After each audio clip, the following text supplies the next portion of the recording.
Hello Sandesh తాతగారు రెడ్డి నమస్కారం. నమస్తే. మా కోడలికి ఎందుకు ఫోన్ చేస్తున్నావు నువ్వు?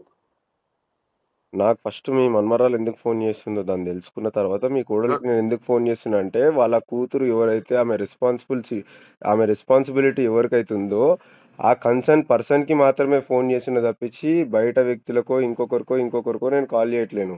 నెంబర్ వన్, ఎవరైతే అంటే ఏదైతే నువ్వు నాతో ఆర్గ్యుమెంట్ చేద్దాం అనుకుంటున్నాను. అంటే అసలు నువ్వు ఇప్పుడు స్టార్ట్ అయినప్పుడు నువ్వు నన్ను ఎందుకు క్వశ్చన్ చేసినావు నువ్వు నాకు ఏమని క్వశ్చన్ చేయలే. ఎందుకు కాల్ చేస్తున్నావు అని అడిగినావు. నా కోడలికి ఎందుకు చేస్తున్నావు అడిగింది. అవును, మీ కోడలికి ఎందుకు చేస్తున్నా అంటే దానికి ఆన్సర్ నేనేం చెప్పినా? నాకేనుంటివి నాకేనుంటి పెద్ద మనిషి నాకేనుంటివా? అడవిలోకి ఏం చేస్తున్నావు నువ్వు? ఆడపిల్ల ఆ?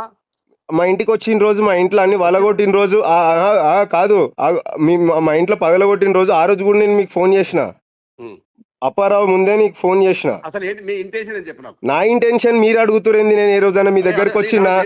నువ్వు మోపిలాడు సరే, ఆమె నాకు అదే అర్థమైతలేదు. నేను మగపిల్లగా అన్నా, నేను ఆడపిల్లను, నాకు అర్థమైతలేదు. అది ఏంటంటే నా ఇంటికాడికి హలో తాతగారు చాలా పెద్ద మగడు నాకు తెలుసు అన్ని. ఏంది అర్థమైంది? అన్ని తెలుసు నాకు. పెద్ద మగడు నువ్వులే. ఏంది నన్ను ఎదిరించి మాట్లాడే శక్తి ఉంది నీకు. నేను ఎదిరించి తప్పు చేసినోడు భయపడతాడు. ఎదిరించడం అంటే అందరికంటే అతీత శక్తులా మీరు? భయపడకపోనికే అతీత శక్తులా మీరు? ఏడికి? నేను ఢిల్లీలో ఉన్నా. వస్తే హలో చెప్పు. నేను ఢిల్లీలో ఉన్నా. నువ్వు వస్తే ఈడికి వస్తావా, లేకపోతే నన్ను రమ్మంటే నేనే వస్తా ఆడికి? నేను మాట్లాడే ఓపిక లేదు. పెద్ద మనిషి అని ఇంత మర్యాద ఇస్తాం మేము, మా కుటుంబం.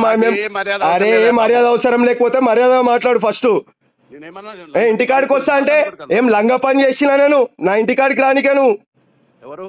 నేనేం తప్పు చేసినా రా? మీ ఇంటికి వచ్చి మాట్లాడుతూ తప్ప నీకు?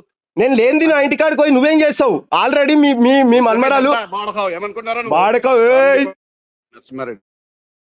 హలో నందనారెడ్డి తాత చెప్పు. ఇప్పుడు నాకు ఫోన్ ఎందుకు చేసినాను? బాడకవ్ అని ఎట్లా చెప్పు. బాడకవ్ ఎవరు? నేను బాడకవ్ మీనింగ్ చెప్పు. నేను బాడకవనాను తాత. నా దాంట్లో అన్ని రికార్డ్ అయ్యే ఉంటా తాత. నువ్వు అన్ని రికార్డ్ చేస్తూ అంత చాలా మేధావని తెలుసు నాకు. నేను మేధావినే తాత, పక్కాగా మేధావినే. నువ్వు పెద్ద మనిషివి. బాడకవ్ సారీ ఒకవేళ నేనంటే సారీ. చలో రైట్. ఓకే తాత. ఇప్పుడు మీరు ఫోన్ చేసిరు కదా, ఆగు తాత ఒక నిమిషం. మొత్తం పంచాయతీ క్లోజ్ చేసి పెద్ద మనిషి లెక్కనే ఉండు తాత నువ్వు. చెప్పు. నేను మీ నాయనతో మాట్లాడుతున్నా. మా డాడీ తోట ఒక నిమిషం లైన్ లో కలుపుతా, ఆగు తాత. ఇప్పుడే నేను మాట్లాడినా రేపు వస్తున్నా నీ దగ్గరకా? ఎవరు? మా డాడీ నీ దగ్గరకు వస్తాడా? ఏమరా? నిన్ను కాదు, మా డాడీని. ఎవరిని? మా డాడీ నీ దగ్గరకు వస్తాడా? ఏంది ఇది మాట్లాడనీకి? ఆగు లైన్ లోనే ఉండి, నేను కలుపుతున్నా, ఆగు. మాట్లాడు. ఇంకో ఫోన్ కెళ్ళి కలిపినావు. మాట్లాడియా? ఏం రావు మాట్లాడుతున్నా. నేను మాట్లాడినా నేను వస్తున్నాను నీ కాలేజీకి వస్తా మాట్లాడతాడు. తప్పేంటి? ఎందుకు రావాలి? నేను అడుగుతున్నా తాత, ఒక పెద్ద మనిషి నిన్ను అడుగుతున్నా. ఒకటి పిలిచినాయా? నేను పిలిచి మాట్లాడుతున్నా. ఇప్పుడు మీ దగ్గర ఉన్నందుకే మేము మొత్తం మా జీవితం గిట్లుంది. నువ్వు పదవి ఇచ్చినావు, పాడిచ్చినావా? నువ్వు ఏం చేసినావని? ఏం చేసినావు నువ్వు? ఎవరికి ఏం తిన్నావు? ఏం ఖర్చు పెట్టినావు? అట్లనా? దీని దాన్ని ముడి పెట్టకు, రాజకీయ పక్క పెట్టు. మాట్లాడుతున్నావు. మా డాడీని ఎందుకు మధ్యలో తీసుకొస్తున్నావు? మాట్లాడటం నేనున్నా. మా డాడీకి ఏం తెలుసా? పెద్ద మనిషి చూపిస్తా.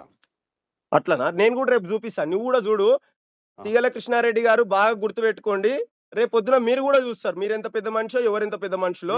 నేను పెద్ద మనిషి మీకు చెప్పలేదు తమ్ముడు. అది అనుకోకట్లా. నువ్వు చాలా పెద్ద మనిషి అనుకో ఉండవచ్చు, కానీ నేను పెద్ద మనిషి అని ఎప్పుడు చెప్పు. ఒక మనిషిని చంపేదాకా చూసిన మీ ఇంట్లో ఉన్న పిల్లలని మీరు ఎడ్యుకేషన్ ఇన్స్టిట్యూషన్ నడుపుడు గొప్ప కాదు. 10,000 మంది విద్యార్థులు ఉండని చెప్పుకోవడం గొప్ప కాదు. మీ ఇంట్లో ఒక పిల్లని చక్కగా చూసుకోలేకపోవడం మీ దౌర్భాగ్యం, మీకు చేతగానితనం. మీరు అది నేర్చుకోండి. నేర్చుకో. అంటున్నావు నీ అమ్మ?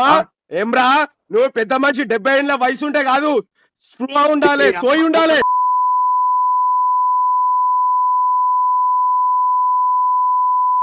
ఫాల్తుగా